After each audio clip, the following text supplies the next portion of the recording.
एकाक्षरं ब्रह्म ओम एकाक्षर रूपक ओम होउचंदी परम भागवत मत से कथा को अनुमोदित करे सेई बड़ी आध्यात्मिक राज्य बा गुरु राज्य रे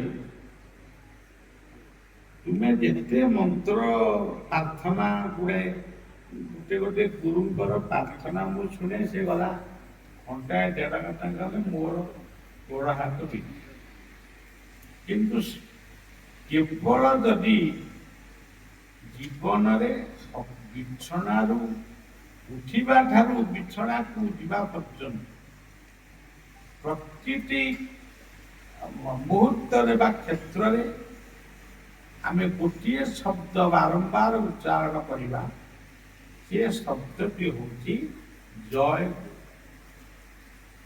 ये शब्दटी श्री श्री ठाकुर निगमानंद समय ये गोटे प्रसिद्ध मंत्र ही गला। परवर्ती समय ठाकुर अनुकूल चंद्र मध्य ये मंत्र को अनुमोदित कले। तापरे मु बायांक पाखरे जेतबेले बसे से अनेक समय जय गुरु बोली उच्चारण कर किंतु तापरे जेतबेले वैकुंठक सहित मोर संबंध निबिड़ है मु आदि मध्य भारत रे जोठी जहाँ कहले आपण माने इनक्वारी कले जानी परिबे मु ये मंत्रटी को प्राय समस्त अनेक भक्त मान घरे मध्य वैकुंठकर पटचित्र वैकुंठकर नामटी देखाई रही। तेबे वैकुंठ ये शब्दर अर्थ होची विष्णु। विष्णुकर जेते नाम अच्छी सबू नाम भितरे श्रेष्ठ नाम होची वैकुंठ। तेणु दुखरे सुखरे केतबेले विपद पइला सेतबेले वैकुंठ वैकुंठ वैकुंठ होगा विपद चलीगला से कथा भूली गले। सेमिति व्यवसायिक मनोभाव रे कौन कृपा आमे पाइबा ना जदि आमे सबुदिने मूल लागुथिबा से हमको निश्चय मजदूरी दे।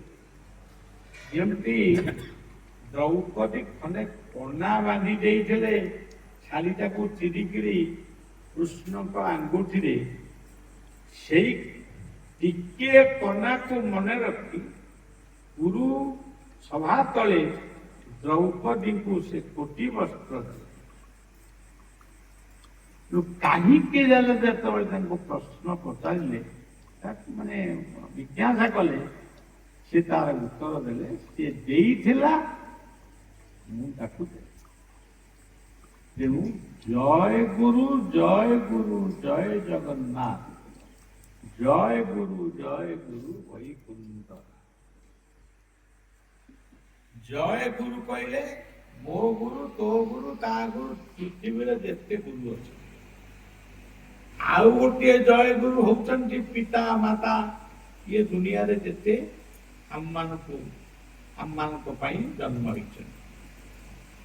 आउ गोटे जय गुरु होउछि जय कर्म रे जय जीवन रो जय ये होउछि जय विजय स्वरूप। आउ गोटे जय गुरु होउचंती परम ब्रह्म जहाँ को आप माने कहती गुरु साक्षात परम। यही बड़ी भाव रे अगाधुआ गाधुआ दांत घोषा नघोषा ये सब कथा किसी ना गुरु राज्य रे प्रवेश करिच माने से जय गुरु शब्द को सबुबले मन भीतर रखिबे एवं ठीक समय रे से जय गुरु शब्दर महिमा आपण को सूचई दब कि तुम्हें मूल लागिच मु तुमको मजूरी एति कई कथा रहिला पुणी केतबेले इच्छा हेले